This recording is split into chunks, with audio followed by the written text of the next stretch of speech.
Golden State Media Concepts bring you Book Review Podcast, a haven for bookworms of all ages and the widest genres, from mystery to memoirs, romance to comedy, fantasy to sci-fi. If you love to read, this is a podcast for you. It's the Golden State Media Concepts Book Review Podcast.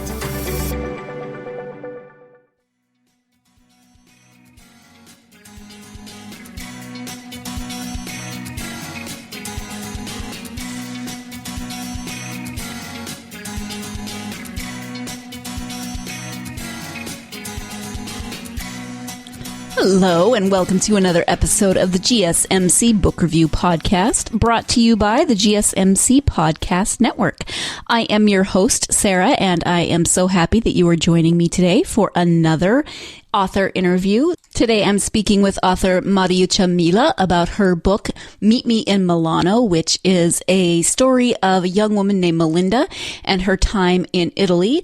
It's about Melinda, but it's also about her ex-boyfriend, Jonathan, and a variety of characters who surround her. So while it is ostensibly Melinda who's the main character, there's also this cast of characters that surround her and really help to fill out her story and help to give a bigger picture of not only Melinda's story, but Melinda's story, Jonathan's story, the story of these two young people who move to a different continent and discover things about themselves, about their relationships, about life in general. And this cast of characters really helps to round out that story. So I do want to give you the description of the book, and this is from the Amazon description, which says, Meet Me in Milano is about a young architect who leaves her boyfriend and New York to look for a job and a new life in Milan. But her ex is not giving up so easily and follows her there. The people they meet, the places they visit, and the things they learn about themselves during their separate adventures will bring you right there with them as they navigate the Milanese scene. The reader will meet successful and charming Milanese men like Alberto and Pierpaolo, the wise Lella, the beautiful Elena, and aspiring creative types who, like Melinda and Jonathan, have come to Milan to realize their dreams. Meet Me in Milano weaves Italian culture, food, language, and personalities into a delightful mosaic.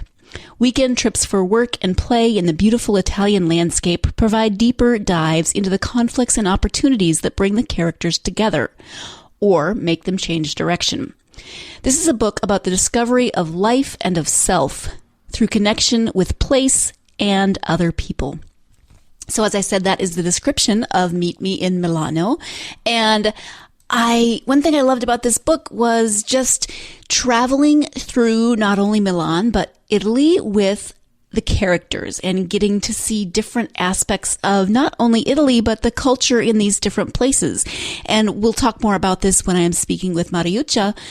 It's almost like these little, mini novels, mini books within the book where they go on these different weekend adventures, and you get more of the characters, more of the stories encapsulated in these weekend trips, but you also get more of Italy, more of the culture. And I think that's partly what I loved so much about the book was traveling through Italy. I've never been to Italy. I've actually never been to Europe. I wasn't one of those adventurous young women like Melinda who goes off on an adventure like that. Someday I hope to travel, but I love to read books where people travel and books that give me this overall picture, this wonderful overarching picture of a place. And this book really does that. But it gives you not just kind of that, oh, let's go to Italy and experience some of the touristy things, but more of, let's go to Italy and live with Italian people and experience their culture and see what they do on a day-to-day basis. So it is a travel book, but it's also a book about finding yourself in a new culture, living within that culture, and experiencing yourself in a different way because of that new place, the new people that you're surrounded with, etc. So I think that's definitely enough out of me. I would like to turn now to that interview with author Mariuccia Milla, and we'll talk about her book, Meet Me in Milano. So here's that interview. Hi, Mariuccia. Welcome to the podcast. I'm so excited to have you. How are you?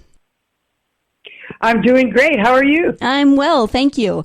So we are here to talk about your book, Meet Me in Milano. But before we do that, if you could share with my listeners just a little bit about yourself, that would be great. Okay. Well, I am from Western New York, the Finger Lakes region, and I went to college to study design, and I was very attracted to Italian design in Italy as I studied, and I went to New York to work for a couple of years when I graduated from college, but my big dream was to go to Milano. And so this book is kind of a way for me to go back and visit. It isn't autobiographical, but it has many elements in it that reflect my experiences. And it was the huge experience of my young life, going to Milan and being exposed to such a rich cultural environment. Okay. So can you talk a little bit about the plot? You said it's not autobiographical, but tell us a little bit about Melinda and her experiences. Well, it starts out similar to my experience because Melinda's in New York City and she's working in an architectural firm, and that was true for me as well. But what happens to Melinda is that she has a boyfriend there, and they have a loss of trust.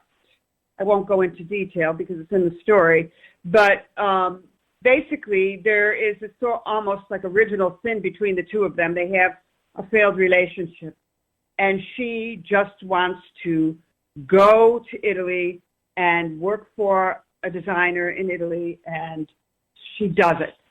But she's almost punishing herself for this failure at the same time. Her boyfriend, Jonathan, is a little bit desperate about the fact that their relationship ended, and he feels very guilty about what happened too. So he ends up going to Milan as well, but she doesn't know that he has gone. So they both are in Italy, and their story is a very simple story about a loss of trust and working toward regaining it in some way. So it's kind of a simple story, but they're kind of the hinge around which all the other characters move.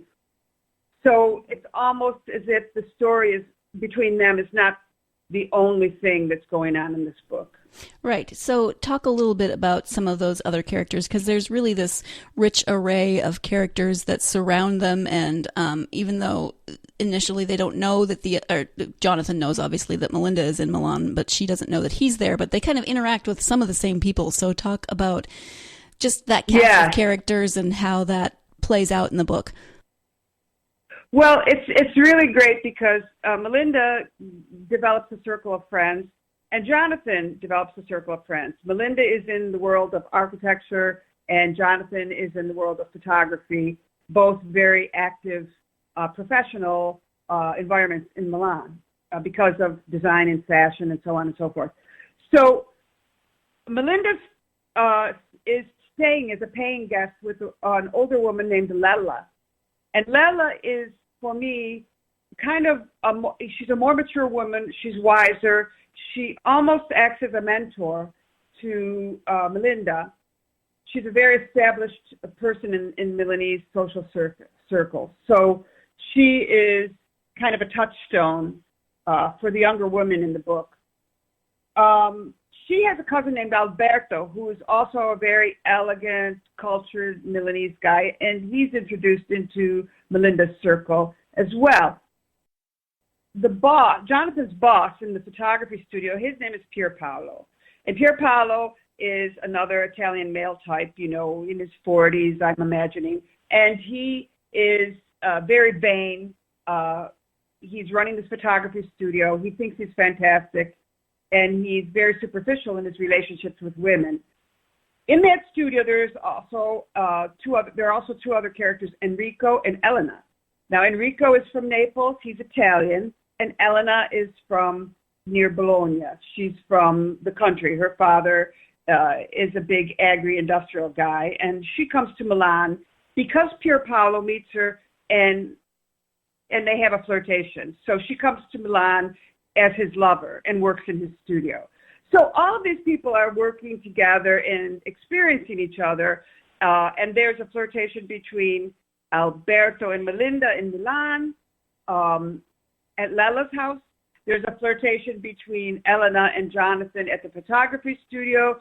So it's not really clear who's going to end up with whom and what these characters discover about themselves because of their interactions with the other people.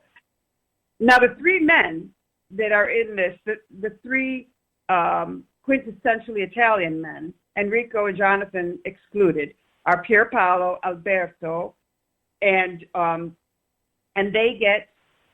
they have the characteristics, I think, that many people associate with Italian men. You know, the womanizing, the unfaithfulness, their interpretation of how relationships should be, which is very fluid and convenient for them.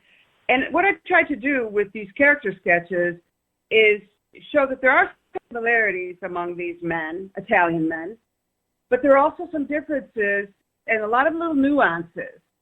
So you may judge them differently from one another. Mm-hmm.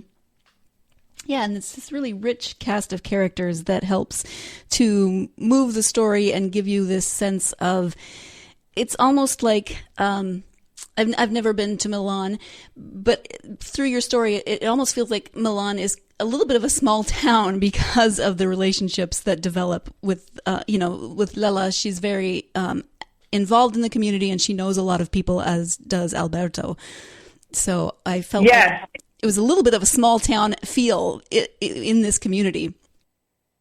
Yes, there is. And also the third male character who is meant to portray the Italian male is Giorgio, who is a very successful architect.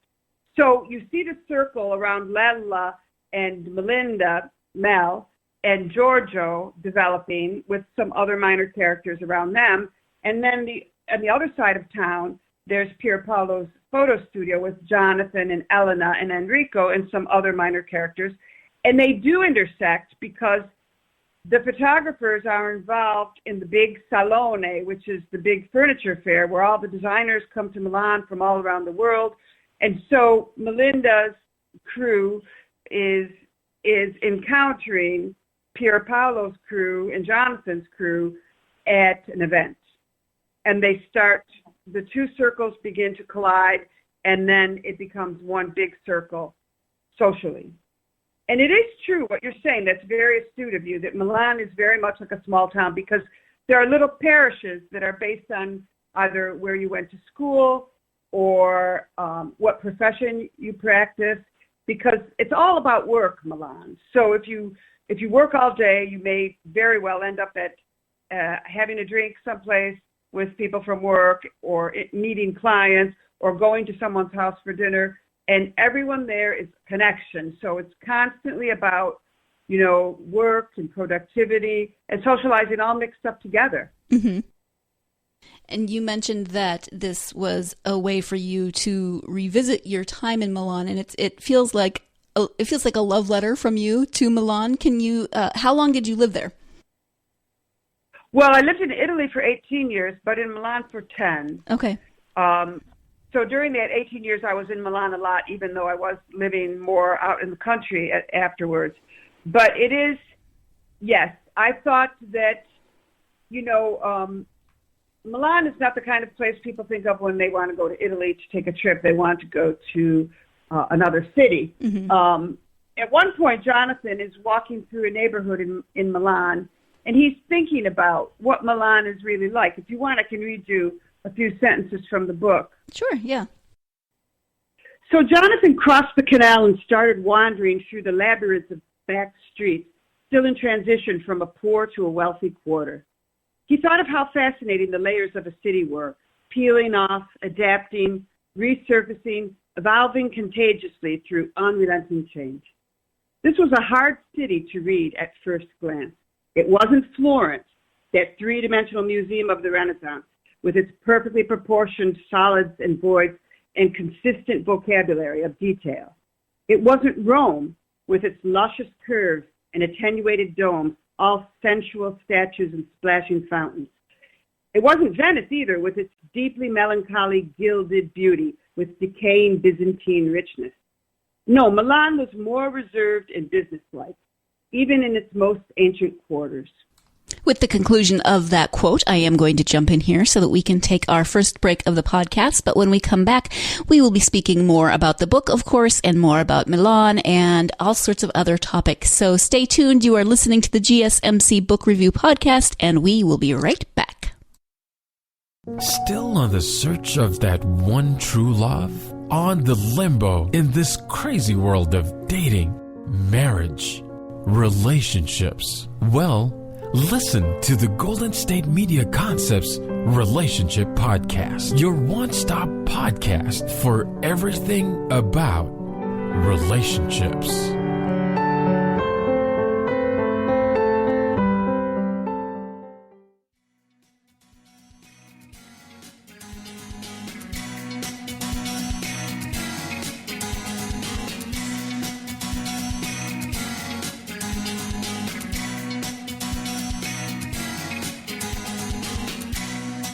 Welcome back to the GSMC Book Review Podcast. I am speaking today with author Mariuccia Milla about her book, Meet Me in Milano, and we are going to get right back to that interview.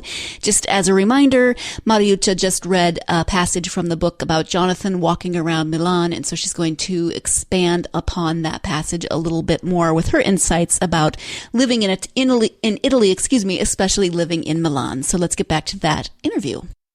So that gives you kind of an idea of what this character, Jonathan, is perceiving as he goes to Italy.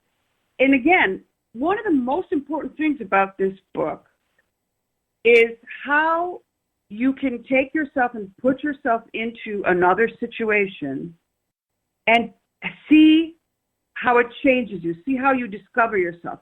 For me, that is the most incredible part of doing this expat experience, was to go and live as if I were in another habitat completely. And obviously, it changes you and you change it. And you change everything around you. And that's kind of like a concept of ecology, social and environmental and everything else. And this is what fascinates me about going to different places. And you yourself have lived in different places, and you can attest, I think, to how you react differently in a different environment. Yeah. I haven't lived abroad, but there's definitely, even just living in different states here has been a vastly different experience. You mentioned in one of your emails when we were chatting the difference between living in Texas and California, and moving from the Dallas area to Berkeley was a definite culture shock. So, oh, definitely. Yeah. Yes, I can imagine that would be incredible. And you become much more of a three-dimensional person when you put yourself through these experiences. Now, Melinda is a pretty defective character. She's brave because she does things that require bravery, but really she's pretty insecure, and she's faltering all the time, and she doesn't forgive herself. And you asked a question about her evolution in your email to me. And I think throughout the book, she just makes one little nudge over into the direction of forgiving herself and trying to live a little bit in a different way, where she's accepting other people's feelings for her, and she's not as afraid as she was before. Mm-hmm. And that's something that I really appreciated about Melinda's character, was how well you drew that in terms of her complexity. She's not just one thing. She's not just this brave young woman who goes to Milan for a new experience. She is very brave because she does just pack up and go by herself, but she is, there's a part where you describe her, and it's this interesting, I don't have the passage in front of me, but you describe her as brave, but also there's this lack of self-confidence. So she's constantly kind of fighting between those two aspects of her character, the braveness versus the lack of self-confidence, which seems almost like an oxymoron, but it's just the way so many of us are built. We have these differences inside of us. So you did a really nice job with Melinda, I think. Well, thank you. And, Jonathan is depicted as kind of this good guy who solves everybody's problems and comes in and he's level-headed and he takes care of everybody. But from other characters' points of view, he's kind of annoying almost because he doesn't have enough of an edge. Some of the characters accuse him of not having much of an edge. And I think that's interesting too, because you need to have characters like that draw out everybody else's personalities.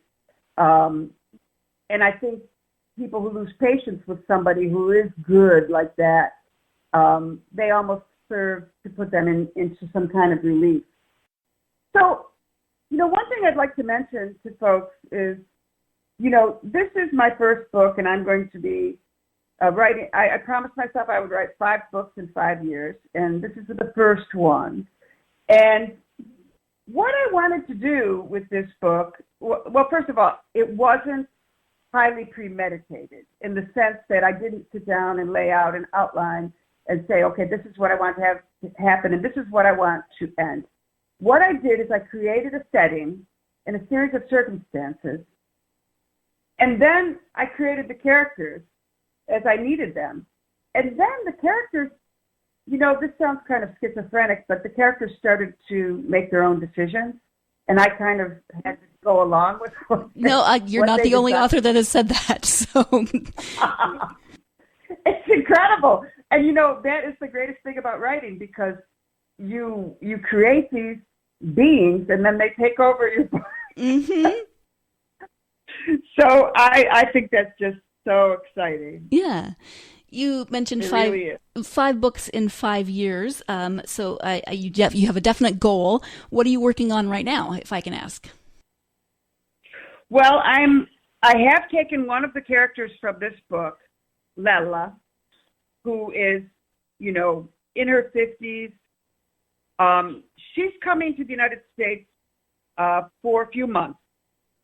And I decided to set this book in the small towns and the Finger Lakes because I'm a landscape architect. I didn't tell you that, but I studied design as an undergraduate and a graduate student, but I'm currently a landscape architect. And I want to capture these landscapes as well as the people that are in them because they're changing so rapidly.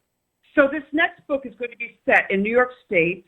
It's going to start at Cornell University in Ithaca, and it's going to bop around into 3 or 4 different places within the Finger Lakes, and you're going to meet some really interesting people. There'll be a few Italians in there because that's going to be the recurring theme in all my books. It's going to be about the contrasting cultures. And I think it's going to be a really fun book. I'm at the beginning of it, but it's already starting to take shape. And then what I'm hoping to do is next year spend some more time in Italy because I want to go back and forth. And book 3 will bring us all back into Italy again. So that's my game plan, yeah. So I think, it's really important to create these contrasts and travel back and forth a little bit. And landscape is going to be really important in this book as well, and how people are affected by it. The seasons and the scenery and the beauty of the landscape and so on and so forth. Yeah. And when you mentioned landscape, it just reminded me of something that you wrote in one of your emails. You mentioned Italy porn, which cracked me up. But that's the landscape, but it's also the whole experience of how people what people expect when they think of Italy. So can you talk a little bit about that? Sure. And, I use the term Italy porn. It doesn't mean there's anything pornographic in this novel. In fact, There is sex in the book which is not described graphically at all. It's very much suggested. I didn't want to get into that heavily romance genre, even though this is a romance of sorts. I think when people think about Italy, most people love Italy. It's just incredible. It is a country that is so loved by everyone. And every time I've talked to people about my experiences in Italy, they say, why did you ever come back? Or, oh, I loved it. I went here, I went there. And it's almost like everyone is dream destination. And so, when I think about Italy, I think people think about the food, of landscape, the people being so open and friendly. And it is all those things, but it's a lot more than that. When I wrote this book, I really didn't want to do, an Eat, Pray, Love or Under the Tuscan Sun. I didn't want to get into a stereotypical image of Italy. I wanted to focus on the little gestures that people do every day, like preparing a cappuccino or making some pasta, eating with their friends, that are such an important part of Italian culture, such an important part of the social fabric. I don't know if you got that when you read the book. Just you mentioned it so casually that you almost can miss it, but there is that thread running throughout the book with the cappuccino in the morning or the risotto that Lella and Melinda often make together. That's right. And Italy porn means anything about Italy that people who are attracted to Italy want to see or experience or learn about. So yes, the book is definitely meant to be Italy porn. It takes place mostly in Milan, but there are 2 weekend trips to Rome. There are 2 weekend trips to Lake Como. There's a weekend trip to Naples, and there's a weekend trip to a beautiful farm estate near Bologna, all of which are places that people go to regularly who live in Milan. Now, one thing I really like about taking people out of Milan is it's really a key part of the urban experience is going to your friends' parents' houses in another place, a vacation home, a weekend home, in the mountains, at the sea, wherever. And when you go to live in a big city like New York City or San Francisco, if you're in San Francisco, maybe you go to Tahoe.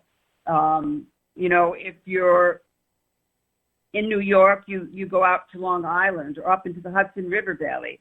And if you're in Boston, you go to Cape Cod. If you're in Italy, you go down to Santa Margherita or you go to the lakes.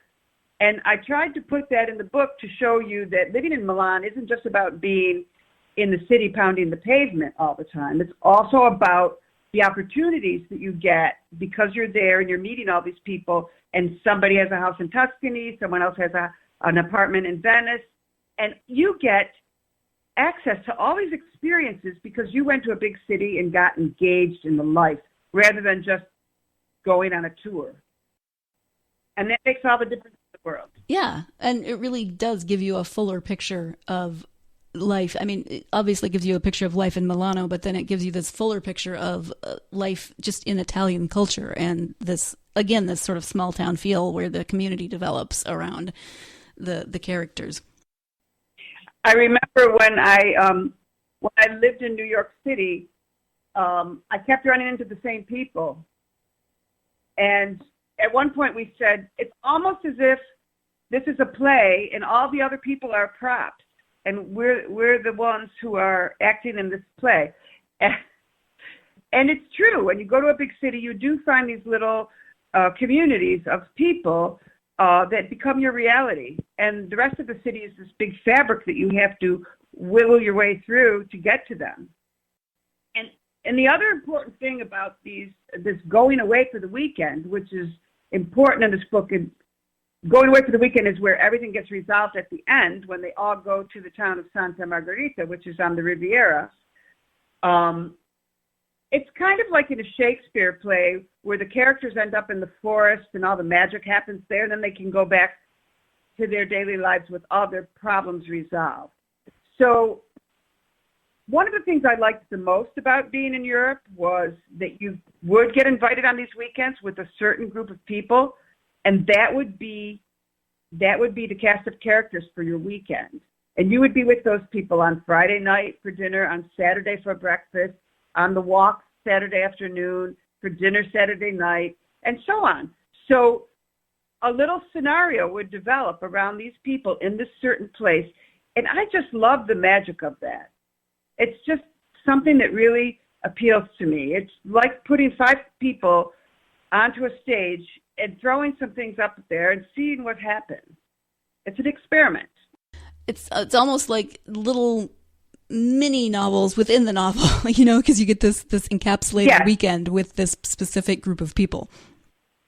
Yeah, and in that sense, I guess you could say this book has that kind of postmodern feeling to it where there's a lot of different stuff going on besides the story. The story is kind of a mechanism, and it's a way to get into some impressions of Italy and to remove some prejudices. I don't know if you got that sense, and I hope you did. And other people have told me that they really felt a strong desire to go to Italy after they read this book because they wanted to have that kind of an experience. Right. Yeah. Well, I wanted to go to Italy before I read this book, but this book just reinforced reinforced that desire. Jumping in here again once more to first off say the phrase Italy porn just makes me laugh, but also it's true and it does make me want to go to Italy. It's one of the places on my list. I have many places on my list, but we can talk about that on another podcast. We do have to take our second break of the podcast, and when we come back, I'll be concluding my interview with Mariuccia, and there's, lots more to come in terms of her talking about the book and her writing style and her favorite genres and authors, etc. And you can also see me get really, really awkward about accepting a compliment. So I know you want to stick around for that. Stay tuned. You're listening to the GSMC Book Review Podcast, and we'll be right back. Tired of searching the vast jungle of podcasts? Now listen close and hear this out. There's a podcast network that covers just about everything that you've been searching. Hey! The Golden State Media Concepts Podcast Network is here. Nothing less than a podcast bliss with endless hours of podcast coverage. From news, sports, music, fashion, cooking, entertainment, fantasy, football, and so much more. So stop lurking around and go straight out to the Golden State Media Concepts Podcast Network. Guaranteed to fill that podcast itch. Whatever it may be. Visit us at www.gsmcpodcast.com. Follow us on Facebook and Twitter, and download us on iTunes, SoundCloud, and Google Play.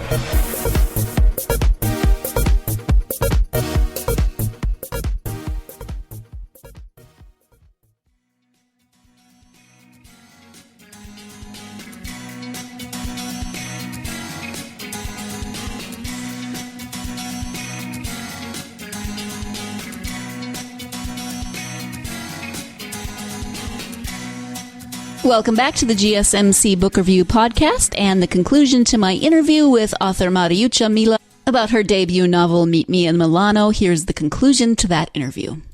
In terms of your writing, do you have any advice for aspiring authors who might have a story that they want to tell?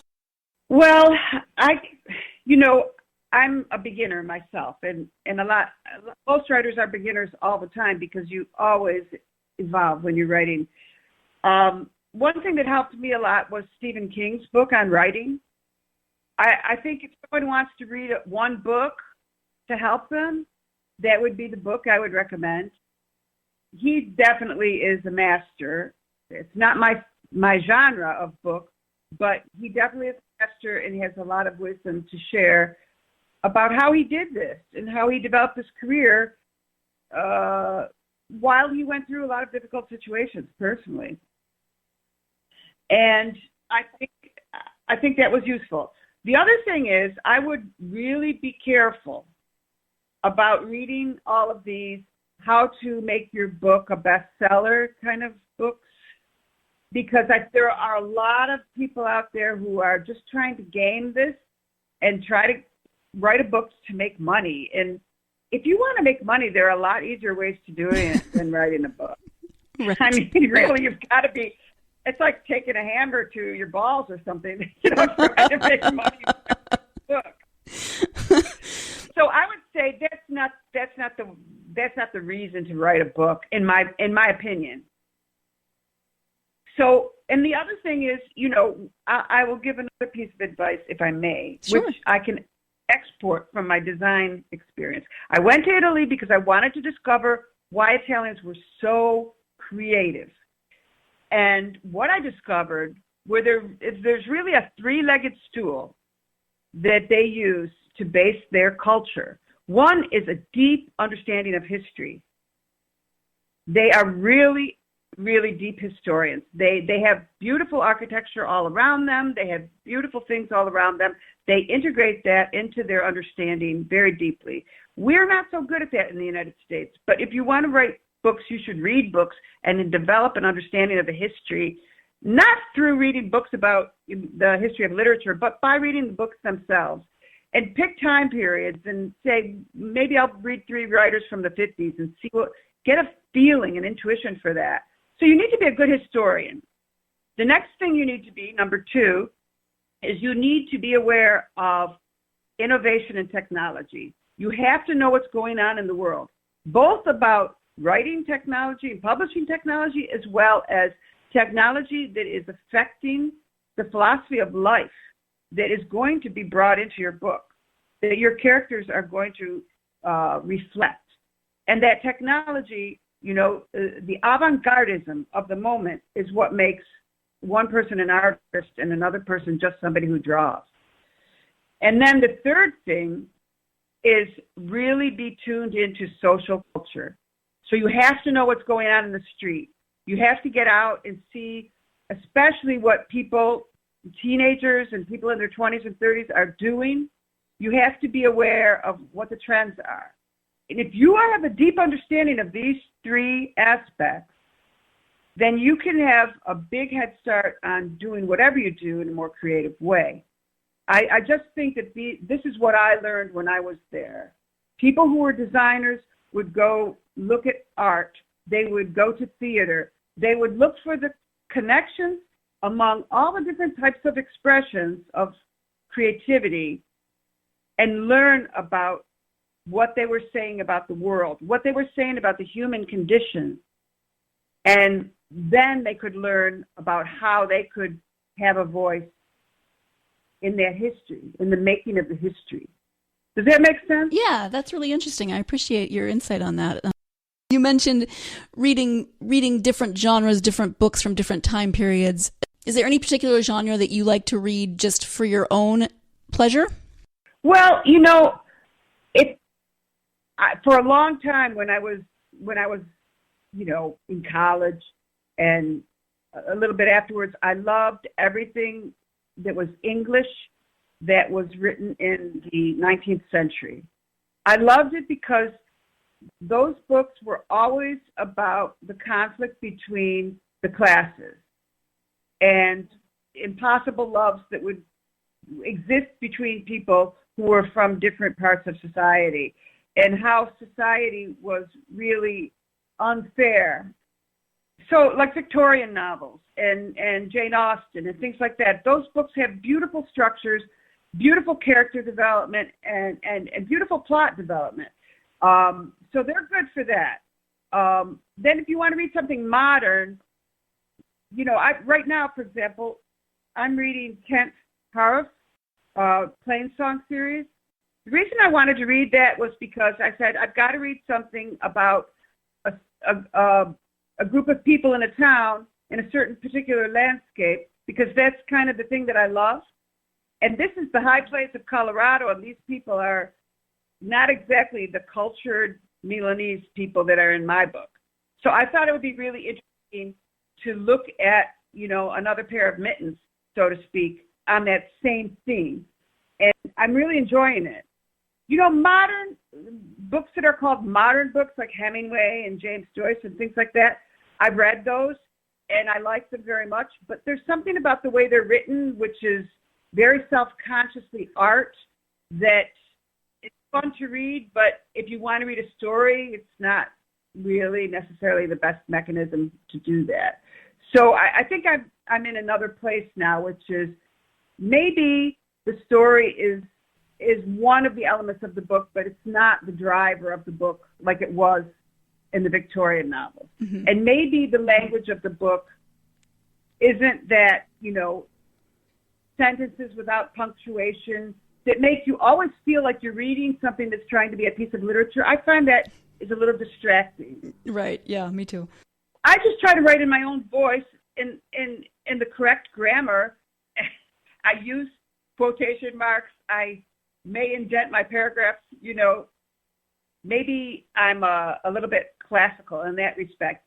But I think what's really the most important thing in a book is, are you going to touch somebody's soul somehow? Are you going to say, yeah, this is the way life is, and maybe it sucks, and maybe, but there's some beautiful things about it. And, you know, it doesn't have to be a brilliant thing. It just has to be like a sunny day or something happy. I mean, my book's basically a pretty happy book, I think. And, you know, I have enough difficulty dealing with my own tragedies in life.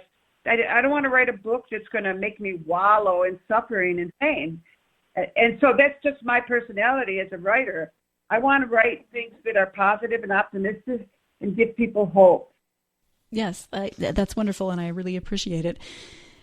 In terms of the book itself, can you tell people where they can find it? Well, you can find it just about anywhere except in a bookstore. Okay. Unfortunately. Amazon, of course. Meet Me in Milano is available in paperback as well as ebook. And right now, for the month of January, ending on January 30th, I'm actually doing an ebook giveaway on Goodreads. So if you are a member of Goodreads or you want to sign up, it's no big deal to sign up.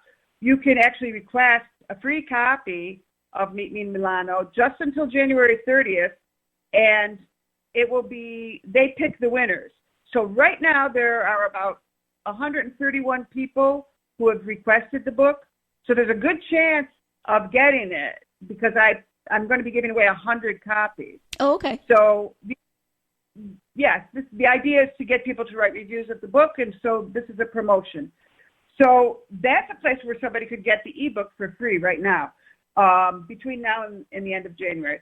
Smashwords is selling the ebook. Kobo is selling the ebook. Barnes & Noble is selling the ebook, and Nook Press, which is Barnes & Noble, of course, also has the paperback.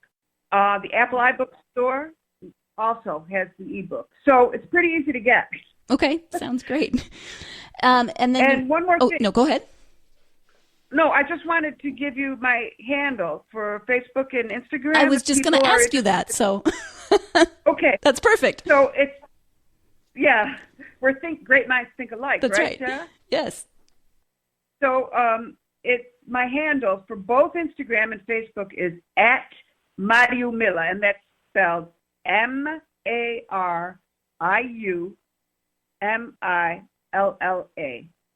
Do you have a website that people can go to as well, or just the social media? No, I have a website, but not. I don't have a Mariuccia Milla website up right now because I'm building a new one. Okay. So what I do have is I have a page. I have an author profile on Medium. I also write nonfiction essays on Medium, and that's under Mary Scipioni, which is Scipioni, which is my real name. Okay. But if anybody wants to get in touch with me, I would love that. If anyone wants to know more, I would hope that anybody who is brave and kind and generous enough to grab my book and read it and possibly send a review out someplace, please get in touch with me. I'd love to talk to you personally, and I'd love to hear what you think. And also maybe things you didn't like, because I'm always evolving and developing, and I really depend on my readers to give me feedback. That's wonderful. Thank you. Yeah, reader interaction is so important when it's constructive and helpful. It is. And Sarah, I have to give you a shout out too here, because I think that what you're doing is incredible. You've got a lot on your plate, and you're going to the trouble to give some airtime to writers. And I know you're a writer yourself. Well, thank you. That's so wonderful for you to say. I really appreciate it. I grew up in a family of readers, so I love reading and I love books, and I just want authors to get as many props as they can get, because what you do is amazing, and you pour your heart and your soul into what you do. So thank you for that. Well, that's great, and I appreciate it very much too. And I appreciate my readers very much, and I hope to share stories with them. Yeah. Is there anything else that you would like people to know about you or your books, or just anything that we haven't covered? I think I've given an idea, and I hope I've created some curiosity about my stories. And I do hope you'll jump on this adventure with me and meet me in Milano. Yeah, and I'm actually excited to for the second book and to learn a little bit more about Lella's story. Will all of the 5 books kind of interact in certain ways, or intersect, in certain ways with either characters or location? I know you said Italy, but will we encounter some of the same characters? They definitely will. There's only one character in the second book, and that's because I have to write about what I know and where I am. You know, it's just too abstract otherwise. And there will be characters that will reoccur. It's not exactly a series. I don't know yet whether I want to make it into an official series. I think that it makes the characters real. And some people have actually asked me if I could write another book with a certain character in it. So I don't really take direction from readers necessarily, but I had the same desire. So that's what I'm doing. And I will keep you posted. That's wonderful. Thank you. And I would love to have you back, and we could talk about some of the other books when they come out. Sarah, thank you so much. Oh, thank you for taking some time out of your weekend to talk to me. I wish you luck and success in the writing of the next book, and I can't wait to hear more about Lella. Thank you. Thank you. And good luck to you, too. Oh, thank you. Have a good day. Once again, and as always, I want to thank my guest, author Mariuccia Milla, for taking the time out of her weekend to join me for this interview. I so appreciate all of my authors for taking the time to share their passion and their writing and their stories with me. I do so love it. So thank you to Mariuccia. Thank you to you, my listeners, for joining me again for another interview. I hope you will check out the book and you will check out the continuing series about these characters and Mariuccia's settings and stories of Italy. I'm looking forward to seeing how the story continues and the characters evolve, which characters reappear in the coming books. So looking forward to that. And thank you again for joining me. I hope you will join me again next week. I'll be speaking with author Greg Levin about his book In Wolves Clothing, and looking forward to that, just as I am looking forward to, I know I just said looking forward to like 6 times in a row, but I am looking forward to so many things. The continuation of the series, next week's interviews, etc. Joining you again. I hope you are looking forward to more interviews. I hope you have a stack of books that you have to read that you are looking forward to. Just so many things to look forward to in life. One being me never saying that phrase in this podcast. At least this episode. Again, I'll try not to. In the meantime, you can find all of our podcasts at www.gsmcpodcast.com. You can find us on social media, Facebook, Twitter, Tumblr, and Instagram. I would love to hear from you and see what you think about interviews, see if there's anyone that you would love to see on the podcast, here on the podcast, And of course, you can download those podcasts on iTunes, SoundCloud, Stitcher, Google Play, any app that you use for your mobile device. Thank you again for joining me. Please join me again next week. In the meantime, go out there and get yourself lost in a good book. You've been listening to the Golden State Media Concepts Book Review Podcast, part of the Golden State Media Concepts Podcast Network.